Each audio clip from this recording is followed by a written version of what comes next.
Hey guys, welcome back to my channel. I am sitting here with Chelsea Kunde of Building Blocks Family. Chelsea and I met 4 to 5 years ago at this point. I can't believe that. Leaping into toddlerhood was the class taught at Modern Milk. Potty training, getting Alice off her pacifier, discipline. Yeah. I mean, the list goes on. Every milestone, pretty much. Yeah. She has been such an amazing resource for me. So we are here to talk about discipline again, just adding to it. The ages have changed because obviously my girls are almost 5, almost 7, which is crazy. You Yes. have a 9-year-old and I know, 5.5. So she'll be 6 in July. Could have been in kinder this year. Okay. But we redshirted her. So she did. That's what I'm doing with Alice. Yeah. I think it was the best. Okay. I have such anxiety over it because all of her friends are going to school. Yeah, which is hard. Yes. But she's on the cusp. Yeah. But she'll be the exact same age Vivian was going into kindergarten, so I feel good about that. And I think you and I have a lot of similarities because we're raising 2 girls. Yes. And my oldest and your oldest, I think, are like more your typical first, follows the rules, whatever. And then my second is more a little bit like Alice, I think, in the way of like spunky. And if it's not her way, I mean, it's going to be a battle. This is mine. Yeah. And so Alice is literally textbook definition of a second child. same, totally. We have similar dynamics. I'm obviously a few years ahead of you, but not by much. Right. So I think this will be. Does it get easier? That is the question. I truly think that it gets easier in some ways and it gets harder in other ways, right? I do think that like with my oldest, I feel like I'm just constantly learning. Yeah. I'm like, is this gonna work? Was that right? Ooh, I shouldn't have done that, you know? Right. Versus the second, you know a little bit more, but also like my patience is a little bit thinner. Does that make sense too? Yeah. Like, sure. Okay, I've been there, I've done that. I've given you the opportunity to, you know, I don't know. I was a little bit more patient with Harper at times, I think, because I'm like, get with the program, Reese. Right. Do you feel like though sometimes you baby Reese over Harper? Because Yeah. I feel like I've tended to be like, oh, Vivian, you're like, you should know better kind of thing. Yes. And then I've had moments where somebody will be like, well, it seems like Vivian probably wants, because Vivian's never been an overly affectionate one. Yes. Alice was more of that. Yes. Where I could see now people being like, oh, like she really just wants you to just hug her, even though she doesn't ask for it. Totally. So it's an interesting dynamic. That is an interesting dynamic. And that's kind of how mine are too. Reese is way more like affectionate. Yes. I want to say like, no, like I don't baby her, but I know I do because Harper will say, yeah. You just like gave her 5 warnings Yes. and you didn't do anything. Totally. Because she's 9. She calls me out. Right. But sometimes it is a personality thing, not necessarily that she's the youngest. Yep. Because, and I'm just being honest, it is easier to give in to Reese than it is to give in to Harper at times. Yeah. There's some things that I'm like, I would never have done that. Yeah. And Alice, I'm just like, I'm scared of you. Yeah, totally. I'm giving in is easier, which I know is just messing it up more. Or I feel like it's messing it up more. Well, and I always talk about this with Reese too. Like, listen, you give that kid an inch, she'll take 10 miles. Totally. Because she's smart and she's savvy and she has the persistence. So like, both my kids are pretty stubborn actually.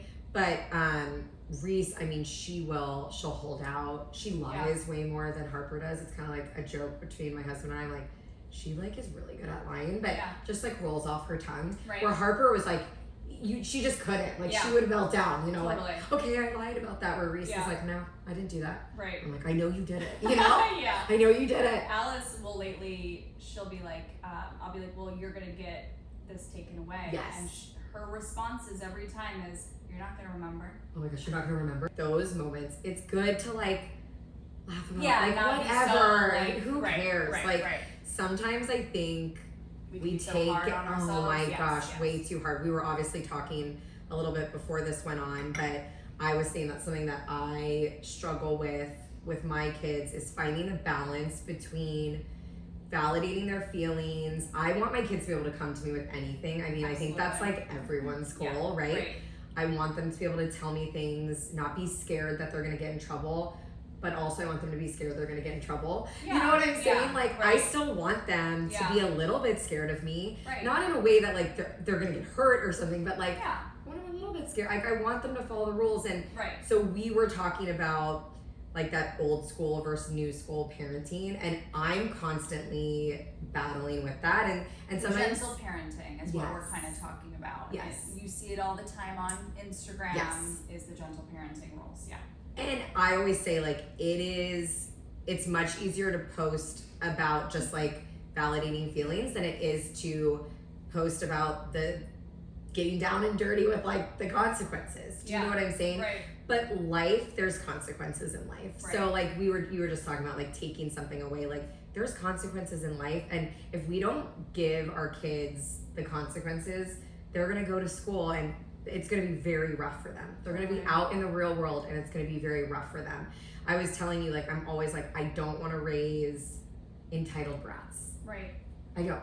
Yeah. But I want my kids to feel loved and supported, and I want to have understanding, and I don't want it to be like some of the old school stuff where it's like kids are seen, not heard, all of those things. Yeah. So how do we find a balance? Right. And I always go back to, you gotta just simplify things. Like, we overcomplicate so much. Because we're adults and we are in our minds and in our heads. And we think that it's all these things when it can just be so simplified with simple words. Yes. And like Reese just had like the craziest meltdown ever after a swim meet. I mean, it was like she was foaming at the mouth. I mean, it was like insane.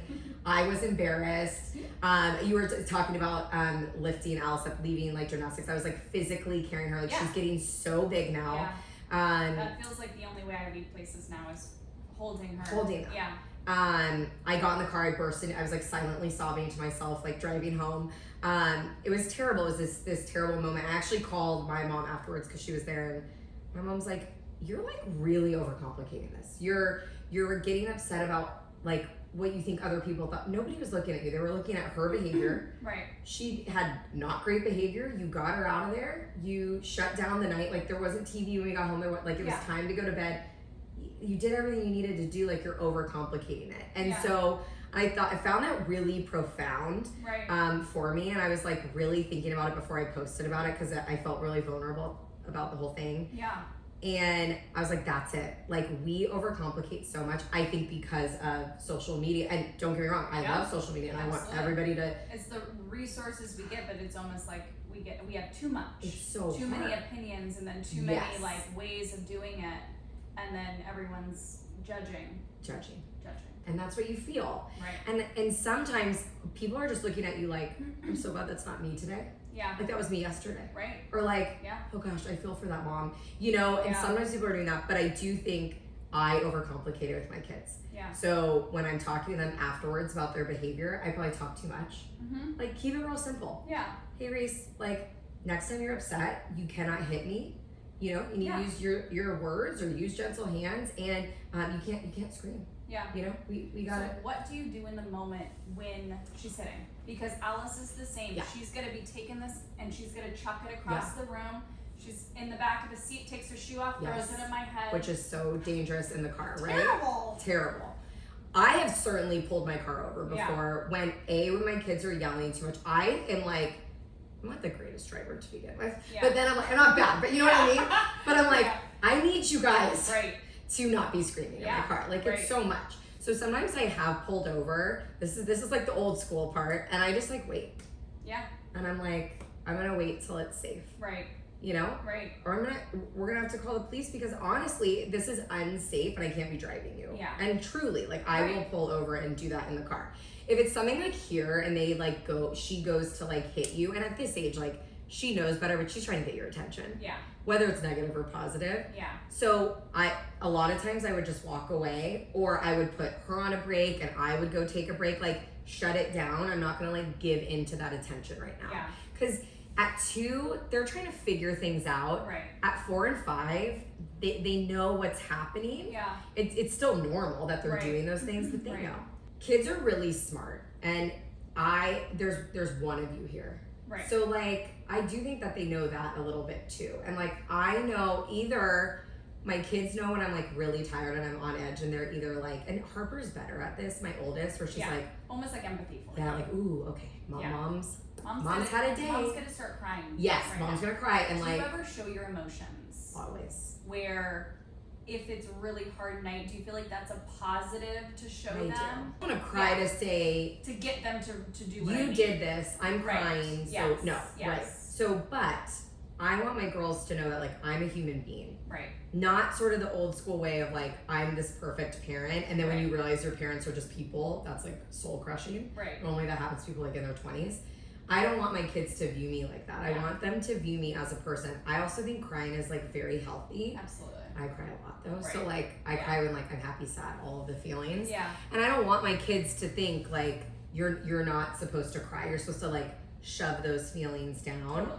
I want them to see me do that, and I want them to see me recover. Mm-hmm. And sometimes when I'm frustrated, like I'll cry, you know, like I just do. And I say to my kids, like, I'm just really frustrated right now. And I like had to let it out.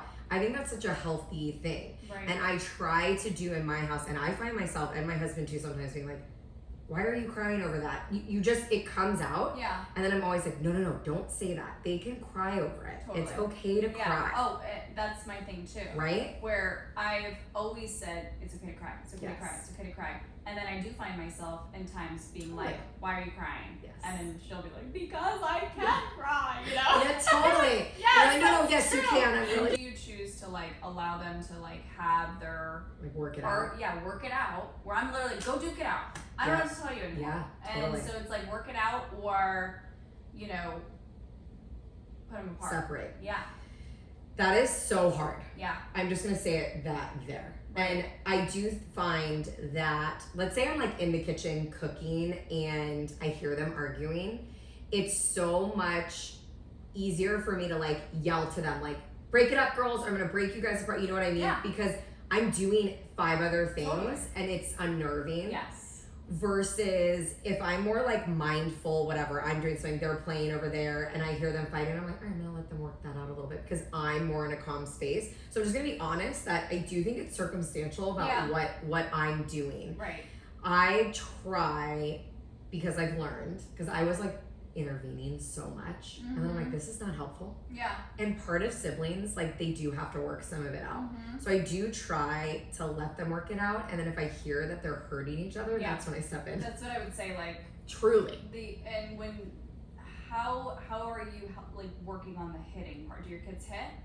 Yeah, so I mean, yes, they both, even my 9-year-old, which you're like, why are you still being physical with one another? But like siblings, right? Like my 9-year-old's maybe not hitting at school anymore, but like they definitely are like, they're like shoving each other, giving a little pinch, like all the things. Yeah. And I definitely don't shut it down in the same way of like when I was teaching them to use gentle hands, because I do think some of that I see the aftermath of it, and I'm like, who hit who? It's a game of like, she started it, no, she started, you know. And so I do the overarching like, girls, we do not use our hands. Right. You need to take breaks. Like I use it as sort of like a teaching moment as a group mentality. Now, if I see Reese like wind up and like hit Harper, okay, that's pretty easy. Yeah. But do you find this, because they're independent now, they're not necessarily like right in front of you all the time. Right. Yeah. So sometimes like approaching it as like in a systemic way, meaning like as a house, we don't put our hands on each other. Right. You know, and you guys need to respect that. Yes. You get a break. Then we're going to take a break. Something taken away or whatever that is. That's right. Yeah. Or like you guys are playing, my kids are starting to get in like playing board games together. Like we're going to put the board game away. Yeah. You know, just setting sort of the stage and the expectation. I need to just, I think, be even more, because I'll say those things like, you're going to get a break, and and the action. I need to just do it. And every single time it's, because so what if you don't see the hitting, but they're like, Vivian hit me. No, I didn't. Like, how did you just give her the break? That one's so hard. Because then they're also kids that are just trying to like get each other in trouble. That's right. It's like, are you gonna give them both a break? Or, yes, so I have certainly done that. Yeah. Certainly done that. Right. Or if I hear them both just kind of like be nasty to each other, like with words, because that's really starting in my house too. Yeah. I've definitely been like, okay, both of you to your rooms, 5 minutes, and then we'll kind of come back together. And sometimes that diffuses it. Yeah. And then sometimes some of that tattling stuff, that back and forth, I'll say, girls, you need to work it out. Right. And I do just kind of throw it back on them. Yeah. Because half the time I'm like, what is going on back there? I don't know. Right. I don't care. Right. Figure it out. Right. So I do think it's kind of a balance of that. I want to circle back to the warnings and not following through. Okay. We all do this. Yeah. This is like the number one thing that I would tell people not to do, and we all do it, including myself. Yeah. Because again, you're doing other things and it's easier. Right. It's easier to just throw out the warnings.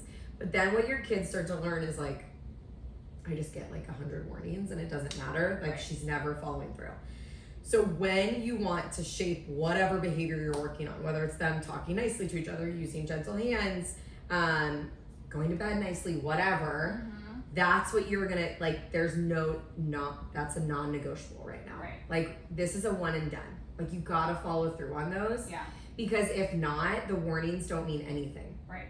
And then they need to understand, okay, what my word means, that there's value behind my word. Right. And it's gonna go up and down. That's the thing with parenting and discipline. Yeah. You're gonna have good days and bad days. When you feel like you need to tighten up, just do that. Again, don't overcomplicate it for yourself. Right. What if it's as simple as go brush your teeth?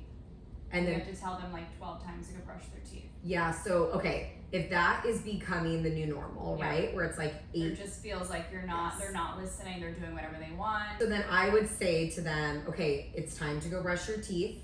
I'm gonna ask you one time, I want you to be a first time listener, and if not, then I'm gonna take you in and brush your teeth.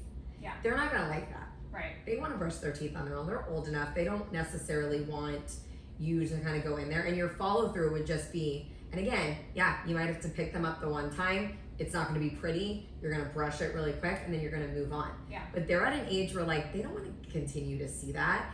As hard as it is when they get older, because they can say a lot more to us, they're also smarter and savvier and understand. Like, that wasn't fun. Right. So next time mom says to brush my teeth, I'm gonna go brush my teeth. Right. It makes it a little bit easier. But this like constant, like, go brush your teeth. Are you brushing your teeth? Yeah. Did you brush? That's not helpful. No. My biggest downfall is like, I go to yelling like way too fast. And I know how patient you are. And I'm patient, but like, I'm just a louder person, and like, that's just gonna be like my go-to. Yeah. And I really, really try to work on that. And I have found lately just to say to my kids, like, I'm getting really frustrated right now. Yeah. I just want you to know. I try to do that too, where I'm like right before, I'm like, I'm getting to that point. I'm getting to the point. Yeah. And I do think that kids are smart. Right. And they sometimes like, and again, sometimes they're like, whatever, I don't care. No, Alice does not care. At all. She doesn't. Yeah. She's like almost like, let's see how this lady gets wound up. Yeah, she's like, okay, This is good. a game. Now we're This is a game. Let's see, mom. now we're where we need to be. Totally. Then I think with Alice, it is like a one and done. Yeah. Like, warning, consequence. Yeah. And I do think like, if you like, even just being firm on a few of those consequences for like a week is going to be a big difference for her. Yeah. So I know like exiting places have been pretty much a struggle right now. Yes. I found myself sometimes pretending to leave. All right, Alice, see you later. I don't want to do the abandonment thing. Right. Where they feel like we're leaving them. I don't know why, but it's just like sometimes it does work, but I don't feel like that's healthy. Well, also, you're not really gonna leave. Right. So again, it's sort of like, it's not even like, I really don't think that's gonna make her like necessarily feel abandoned, because you're not actually gonna leave. I know. But then she does come running. No. Yeah, totally. So I don't want her not to have that feeling that Right. I would ever leave her. But it is more of like, you're actually not gonna leave her. Right. So we all do those things, you know, Yeah. where we're like, we're never going to the park. You're gonna go to the park. Yeah. I'm gonna leave you. You're not really gonna leave her. Right. So I think to that degree too, like, that's not as helpful. But what can we do to kind of set up that the leaving is going to be better for everybody, but also like, hey, you haven't been leaving nicely, so now this is how it's gonna go. Yeah. Until you can show me that we're gonna leave nicely together. Right. So I'm trying to think. So like time. Yes. I've done the timer. I'm not religious to it though, where I think if I was like, this is the timer, this is it. If you don't leave when the timer goes off, this is what happens. consequence. Yeah. Right. Totally.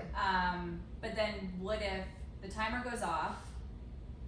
She gets the consequence, but she's still running away from me. Yeah. Then it's like, you gotta pick her up and just take her, but that's hard because she's running away from you. Right. I'm almost wondering, like, preventatively, like, how do we get in there earlier to kind of, so I love the timer idea. We could implement the timer. You could kind of set it up. You even could have you tried a sticker chart with her for exiting nicely? So somebody mentioned that before. They're like, you used to do the sticker chart, you've done that with Vivian. I was thinking, because she remembers, I'll give her a few pieces of chocolate if she stays in her bed, because she still comes in my bed all the time. So when she sleeps in her bed, she wakes up and she's like, chocolate. Yeah, I love it. So I do think she would like something like that. I think it's just keep making it a routine and doing it. No, and Vivian's gonna want to do the same thing, but it could even be as simple as brushing your teeth, doing that. But let Vivian, totally, because she's gonna do it. Yeah. And listen, a little healthy competition never hurt anybody. Right. So you could have physically bring a little chart with you that's in your purse. Yeah. And when you get into the car, whoever got into the car and exited nicely, which sometimes might be just Vivian, and sometimes it might be both of them, they get to put a little sticker on it, and maybe after 5 or 7 stickers, then you guys can go do something. I'd almost make it again like a family group mentality. We're trying to get 14 stickers, so 7 between the 2 of you. Yeah. Or whatever that looks like, or 10.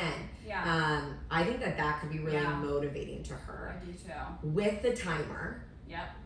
Of course. Yep. And then I would almost have the expectation that she needs to hold your hand when that timer goes off and you guys are exiting. She needs to hold your hand until you get to the car. And once she's proven to you that she can do that because it's also a safety issue. She can't be running away from you. Right. Once she's proven that she can handle that again, then you can give her back that responsibility of you can walk by yourself. Yeah. Those are all privileges, right? Absolutely. And things privileges can be taken away. Yeah. And she's at the age where she can understand that. Right. So I think it's just doing buttoning it. Buttoning up. Disciplining in public, there's nothing harder. Oh. I think that everybody can relate to this, and you just sort of hit on it. Obviously, a lot of people know who you are, and you might not know who they are, and you're out in public. And I have that to a very, very small degree. Yeah. But everybody feels like you're sort of on display when you're parenting in public sometimes, and that can get in the way of us doing what we need to be doing. Right. So I try when I'm in public, because I feel that way too. Yeah. Where I'm put your head down and do what you would do if you were at home. Yeah. Because they need the same structure, the same discipline, the same predictability when we're in public that we have when we're at home as well. Right. I know I've been yelling too much because then my kids don't care. Right. I'm okay, well that's not helpful. I'm yelling way too much. You need to pull back on that. Yeah. I know that when I can stay calm, that's so helpful. In so many ways. Yeah. And so I have been taking a lot more breaks myself. Yeah. Walking away and trying to implement what I'm doing with them myself. Mm-hmm. And now you're at a stage, so everybody that has older kids, I can go take a break. I'm not worried that my kids are gonna go do, they're old enough to be on their own. Right. Which makes a big difference, right? Yes. To take a break. Yes. And especially when you're alone. Yep. Take those breaks. You know what? Bedtime's gonna be 20 minutes later tonight. That's okay. Right. I need 5 minutes in here. They need 5 minutes of me sitting with them. Yeah. Then we're gonna roll into bedtime. I think sometimes, because I can be kind of rigid at times. Mm-hmm. I'm just very type A, and which is a blessing and a curse. Blessing and a curse. Because I love being type A. Yeah. That's from a type A person. Yeah. But I do think sometimes it's it's okay. Right. Bedtime doesn't need to be on the dot at this time. It's okay. We all needed a break. And I just explain that to my girls too sometimes. Listen, I'm 38 years old and I didn't handle that frustration well. So it's okay. You're 9 and didn't handle it well either. We are going to move on, but we're gonna learn from this. Right. And I don't know, that just helps me. That helps me as a mom. I try to think of, somebody recommended it. It was the 3 minutes. I shared it with you guys before. Explain this, I love this. But it is thinking, so if you're frustrated before bed and you're not having a good night with your kids, being conscious of this 3-minute rule has been so helpful to me. So it's the first 3 minutes they wake up, the first 3 minutes that they go to bed, or last 3 minutes they go to bed, and there was maybe it was after school or something like that. That's a good one. Somebody said. Because meltdowns after school are very real. Totally. So it's the first 3 minutes of just thinking, or last 3 minutes, that you're just okay, I was just frustrated, but I'm gonna hug you before your bed, so you feel that comfort and love, and you're going to sleep happy, and and loved and comforted and everything's gonna be okay, versus going to bed going, oh, mom's mad. You know what I mean? Just like all of the things that may run through their head are just, I mean, nobody likes going to bed angry, right? No. People say don't go to bed angry with the spouse. Yeah, that's right. It's the same thing with the kiddos. It is. So I really liked that rule because it does make me kind of pause and go, okay, like that was really hard, but here's a hug. Or I think anytime you can pause and reset in general, with like hard things, frustrations, that's so key. Yes. Because I'm like the queen of this too. Let's say like we've had a great day and then the last 30 minutes of the day is really hard, and then I spiral into that was terrible. Yeah. My kids don't know how to behave. Right. You start to spiral into that where like if you just took a beat, like we just had a hard 30 minutes. Like we had a great day. Right. So sometimes I do think just resetting and pausing when you can is really helpful. Absolutely. How do you feel like the end of the day? Because I feel like mornings are pretty good for us. Good. Because we've gotten into a routine. I kind of have created a very like chill routine in the morning. They do like their drawings. I do think you should put those drawings into like a book for people.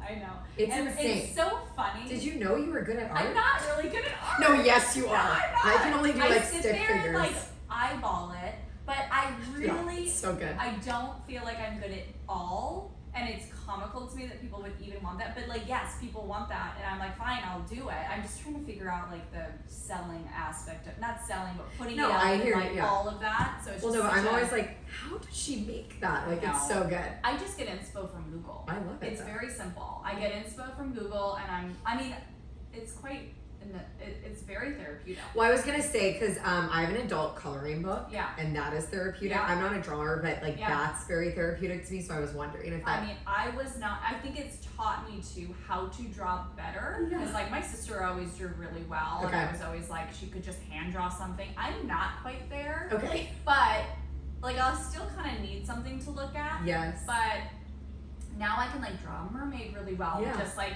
on the whim. So I do feel like it's therapeutic, and then it's just another way of me like learning how to do something, which is kind of cool. But you know, the kids love it because they wake up to like a new thing. Yeah, they don't know what it is every morning. Right, and it could be, you know, something related to what they like, or something they're doing that day, or whatever it may be. It would just be whatever. So mornings are going well because mornings go well because there's of that. a nice like routine in place. Right. Good. Where evenings get a little crazy, and I know that there's that witching hour that's very real. Kind of like I'm wondering, is it like, because I'm curious with like the 3 p.m. kind of snack, if they have like the sugar, or because my kids don't do dessert every night. Yeah. We're not a dessert. Yeah. Every night kind of family. Sure. It is a random. I think when they're with their dad, I think they do, because he's always got like candy over there. Yeah. He's like they're coming with all this candy, and I'm like, come on. But granted, they do get it from time to time here too. Sure. But it's not every single night. They know they're getting dinner and then they're getting dessert. Yes. So I'm like, is it that time frame of the candy that's getting them wound up? But sometimes before bed, it is like a second wind times 10. Yes. Where I'm like, are you okay? Right. And I'm like, I'm never gonna get them settled down. They are running around. Yeah. Alice is on a lap. Like Alice is me as a kid. Yeah. Okay. Which I literally am like, every time she kind of gets in this like, I'm like, this is me. This is I payback. remember, yes, because I remember kind of feeling that hyper. I was very like hyper. Yeah. So it's that almost where it's so hyper she can't calm down. She can't like settle. So she can't settle. Yeah. And I can relate to it. Yeah. But I'm also like scared of it. Totally. And so there's times where I have done melatonin, which is very helpful, but I've heard negative things on it too. I've heard magnesium's better to do, but I haven't dabbled into magnesium. Okay, yeah. I know I take magnesium, but I haven't dabbled it with my kids either, but that's a good thought. And I don't know if I want to do something every single night to get them to go to sleep. No, sure. So that's where my battle is. So there's some nights where I'm like, okay, they really need something right now. There's nothing happening. Yeah. But then it's like a breeze. And then the harder nights, I'm just like trying to stick it out. And usually I'm either falling asleep in there with them, or walking her back and forth constantly. Go back. and it feels exhausting. And then I will walk in there going, I'm going to get X, Y, and Z done after, and right after I am so tired. Dead. Yeah. I do think evenings can be challenging because we are all tired. So I do think like you've had the day, your bedtime's coming. Yes. So I do think that like some of it is that too. Just How like long is your bedtime routine? Because mine, I feel like sometimes takes an hour to get them down. Not that long. When is our bedtime? When is your bedtime? I was like, I go to bed. I try to get Reese, my 5-year-old, into her room around 7:30, 7:45. Okay. And then Harper at 8 o'clock. So they each get this. It's different rooms. They're not different rooms. Yeah. Yes. Yeah. But what I was going to say to you is that I started this year with Reese, and Harper has had this where I give them 30 minutes after their bedtime to do whatever they want in their rooms. After bedtime? Yes. So you're putting them down and you're like, you have 30 minutes to like read or chill? Okay. Yes. They both prefer to listen to an audiobook. Okay. So I don't know if you have like that option. Like we have a little little Alexa or something. Yes. Yeah. I didn't want to say her name in case you had her in here, but she's here. She's listening. She's listening. I have that, and we also have the Tony box. Yes, we do have a 20 box. Okay. Yes. So which could honestly probably be great because they love it. Yeah. They do love the 20 box. Yeah. Yeah. So if you do the Alexa dot, you can do a like sleep timer on it too, because oftentimes Reese falls asleep with it on. Okay. So there's like a frozen audiobook, like you can pick the audiobook. Yeah. And like Harper listens to like the Babysitter's Club, like all the books that she wants to read, but listens to it on an audiobook. And so what I've done is I've given them their 30 minutes. So I put, like I said, Reese down 7:30, but oftentimes it's 7:45, just the way our night shakes out. Yeah. They have already showered, so like they shower on their own now. So that's kind of not part of it. So we walk Reese up. Do you do the shower every night? Yes. They shower every single night? They shower every night. Do you feel like it's that helps kind of with the nighttime routine? Because I don't do every night. Which, I mean, a lot. I literally am sometimes like some mornings, some like. Yeah, I think that's fine. They're not doing it right before bed every single night anymore. Okay. So sometimes like they're like, can we shower before dinner because they want to get it over with? And I'm like, totally fine. Yeah. They know they have to shower at night. Yes. Yeah. Okay. Yeah, it's just kind of has always been like your routine. Mm-hmm. It's kind of nice too though, because it's also time. Yeah. Like it's like something to do. Yes. Because I feel like there's so much time from after school. Yes. Homework or activities. Well, Reese takes like marathon showers, I swear. I'm like, okay, time to get out, girl. Yeah. I'm like, she's in there like singing. Yeah, I'm like, what are you doing? And we'll get out of the shower. So they'll do their shower. So we walk up, read a book. She turns her audiobook on. She has her 30 minutes. Sometimes she wants the lights off, sometimes on. Reese. Do you read her? But like, what's your routine when you go in there? Yeah, read her book. Okay.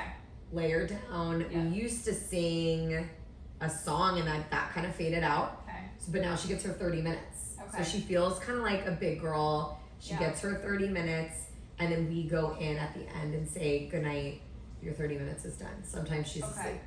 Harper's is from 8 to 8:30 or 8:15 to 8:45. Okay. She's moved on to the point of like, I'm like, okay, if you want to watch one more show, her and I will read together. Sometimes like she kind of picks what she wants for her 30 minutes. I think my kids would pick a show every time. Well, Reese, TV in a room? No. Oh. Reese doesn't have the option of that, so she doesn't know Harper has that option. So because she's got the option of a show. She'll have a little tablet or something? No, I don't do tablets during the week. Yeah. And no judgment, but my oldest is like kind of nuts with the tablet, so we just established that only on the weekends. But totally. Then somebody was like, you shouldn't have tablets, and I'm like, I don't know, I'm trying to survive. No. I think everything, I think it's kid dependent. Totally. Reese could have a tablet, I take it away, no problem. Harper's like obsessed. Both of my kids love it. Yeah, they don't get it very often. Yeah, so it's exciting and fun and whatever. But yeah, so she gets a show if she wants that. Yeah, for her 30 minutes. Sometimes she doesn't like pick that, but with homework and everything, like sometimes she hasn't had a show yet. Yeah. So she'll do that. Her dad and her are watching The Voice together. Like so they'll watch like that. She's older. She's older. She's 9 and a half. It's so weird. Crazy. It's so weird. Yeah, it's a different age. But I do think I started that around 4 and like the 4.5, 5. the 30-minute thing, and I think that makes a really big difference. Okay. I really do. So you're going in, they've already gotten their PJs on, toothbrush, all potty, the things. Everything's done. You go into the room, you read a book, maybe sing a song or tell them a little story, or whatever your routine is. Yes. And then you're like, okay, you have 30 minutes to do whatever you're wanting. If it's the Tony, maybe you're choosing what it is depending on their age, like Tony Box or. I wouldn't give my kids another show only because my kids have serious problems with it. I get it, but see, kid dependent, and I wouldn't do that with Reese either. So, and you could start this so slow where you say, okay, girls, I'm going to do 30 minutes, and you guys can do your Tony Box for 30 minutes, and I'm going to come in and lights out. Okay. Sometimes giving them a little bit of that independence too can be really helpful. And they do nightlight and all of that.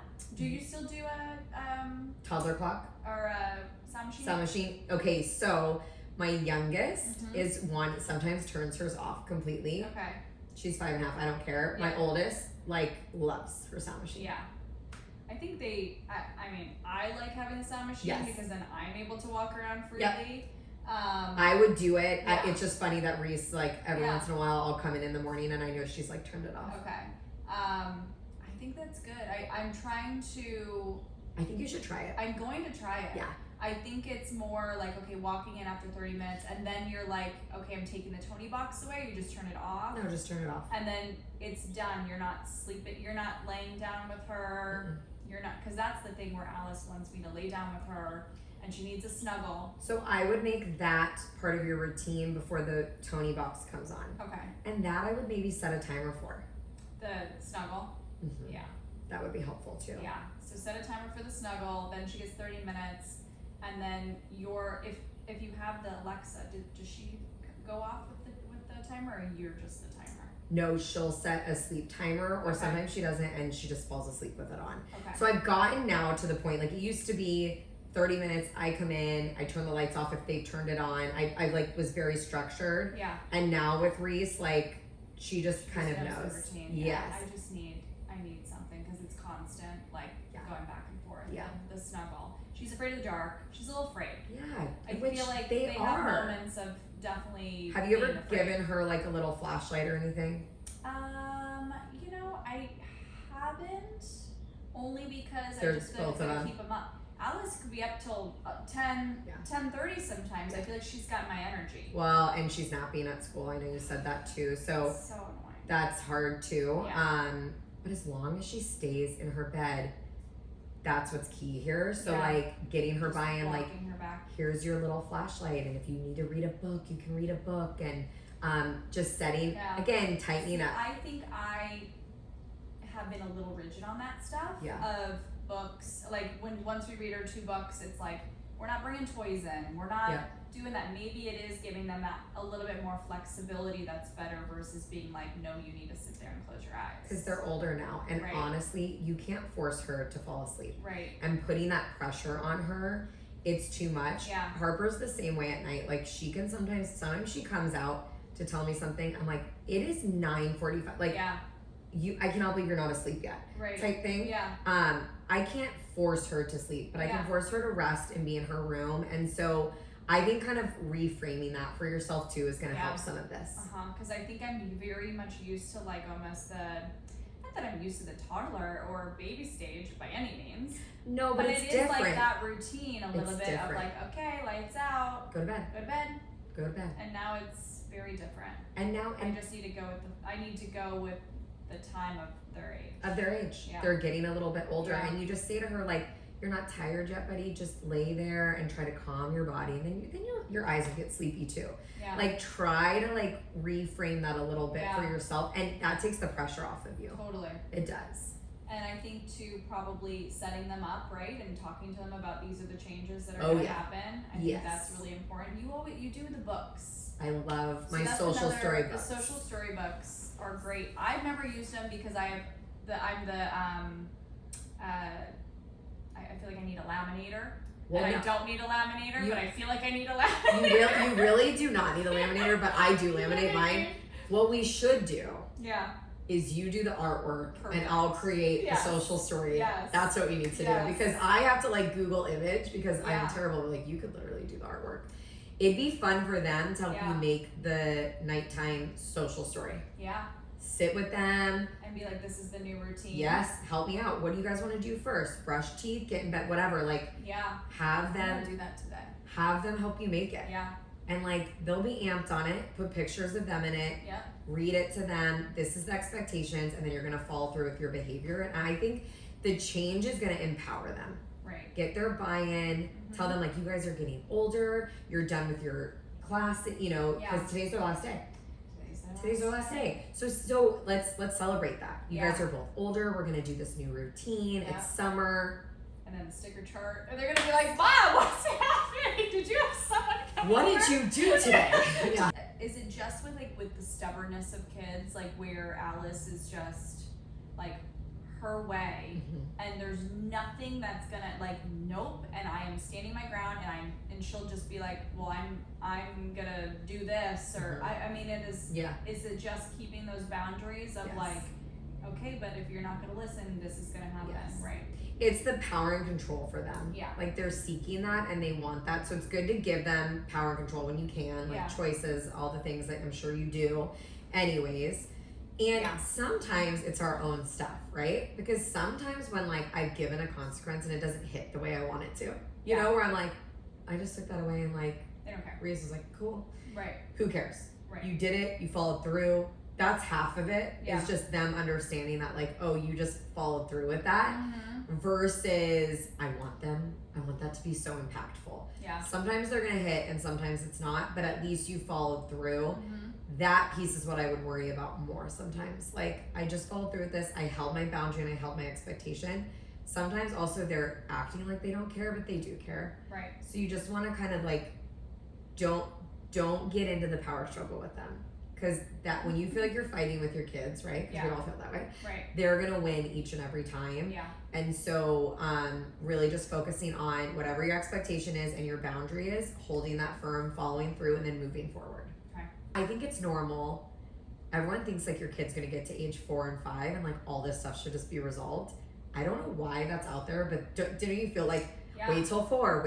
Yeah. No. Right. That is not the case. That just go, it's a phase. They'll grow out of it. Yeah. But every year is a phase in different ways. And like you're dealing with, my 9-year-old, I'm still dealing with a lot of these same principles, but it just looks different. Totally. And so just know that like, it's not weird if at 4, 5, 6, 7, 8, 9, you're still having issues and you're dealing with them.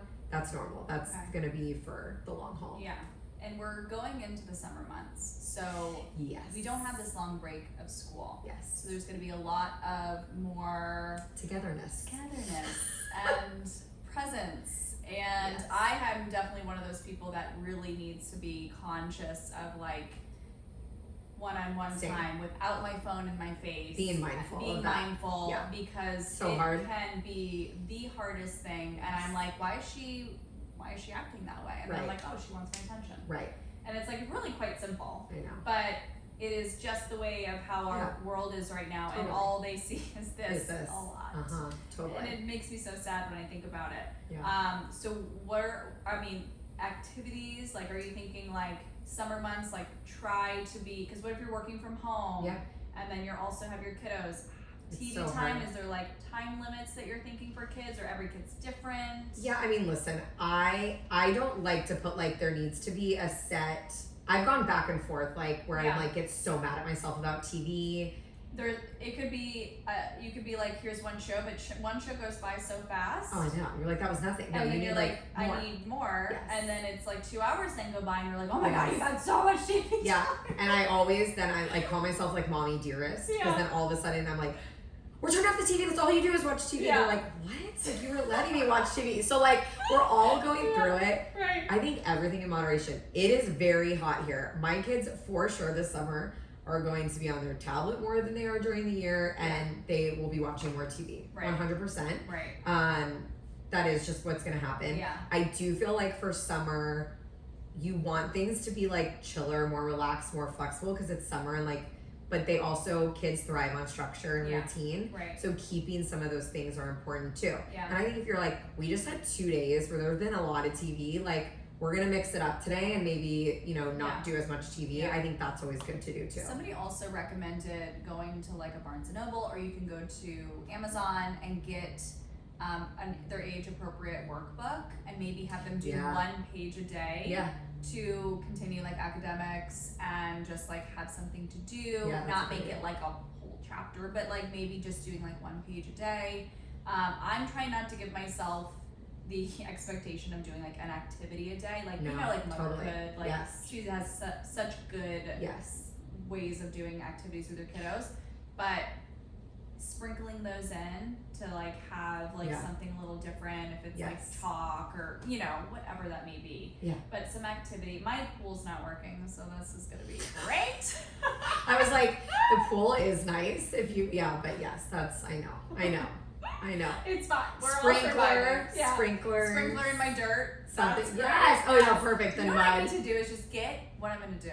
I'm gonna get one of those blow up pools right here.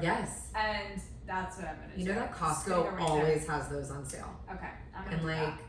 What an investment for the summer. Yes, we're gonna do that. And we're getting a pool, guys. We're getting a pool. Might not be a big pool, but it's gonna be a pool. That's all they need. Yeah, it is true. I think a little bit about we have girls, and it's not just for girls, but I do think we're more conscious of it because we are also women, and we know that we have been through the early stages of friendships. And yes, we're going into the summer months, but maybe they're going to day camps where they're meeting new people. They're going back to school, new grade. So it's how I'm just very conscious of, okay, how can I teach Vivian to be mindful of other kids and have empathy and include, but also it's like that balance, right? Because we all know there's going to be cliques. We all went to school. We all know it's a thing. The little ways that we can implement maybe in the summer months or have conversations about this topic, because as the kids are getting older, they're gonna get it from us, right? At the end of the day, like, yes, they're gonna be influenced by peers. They'll see things on television. Yes. They're influenced by a lot of different things. But they do watch us, though. They watch us. They watch the way that we talk to people. Yep. The way that we talk about people. Yep. The way that we interact with people. I mean, I do think they do see and learn a lot from just our behavior. I was sharing with you, it's hard when you're navigating elementary school years. And specifically like first grade, like you're gonna really start to get into this because there's a balance between like being the mama bear, overstepping, letting them work it out. You never want to see your kid in any sort of like hurt and pain. Yeah. Or see another child like that. But when it's your own, I mean, it's just like extra like, ugh. Right. But you know, in life, not everyone can be invited to everything. Right. Not everybody's gonna be good at this sport and get on this sports team. I mean, there's a lot of that kind of goes on too. And it's challenging and it's really hard. I find the most helpful thing is organically to bring it up when those things are happening. So let's say, you know, your child doesn't get invited to a birthday party and they find out about it because kids talk about all that at school. And I understand you can't invite the whole grade to everything all the time. That's a lot. Then you talk through that with them. Like, it doesn't feel good, but remember when you had so-and-so over and we couldn't invite, you know, we could only invite one, like organically sort of having those conversations, them seeing you including people, you know, even asking about like, oh, did so-and-so get a Valentine gram? And maybe Vivian says no, be like, do you think we should maybe do one then for like, make it like organic, where it's not where you're sitting down sort of like lecturing on something because they're gonna be like, wait, what? Like they don't get it as much. Right. And as it comes, you'll be able to process and kind of work through those things because it is hard to sort of like, we're so jaded. Yeah. Like we know what it feels like. We know what it was like. Like I tell Harper all the time, like, I know it's hard to imagine, but I remember third grade. Yeah. Like I remember what it was like. Working through and talking to them about it as it comes up, because sometimes we jump the gun. Yeah. And like they're not maybe gonna experience it in the same way. Right. Yeah. That makes sense. Yeah. It's hard though. It's so hard. It's really hard. I'm just like trying to think like 5 steps ahead, because the thing that I want most is Vivian to be, and Ellis to be like their authentic selves, but also be very inclusive kind. and kind. But I know It'll come as we go. It will. Okay, guys, thank you so much, Chelsea. Thank you so much for coming. I love it. I love talking to you. These are like literally the best because we're in the same boat, and you guys are in the same boat, which I love being able to relate to so many of you, and you make me feel seen as well. So thank you so much. Same. Thank you, guys. Thank you, guys.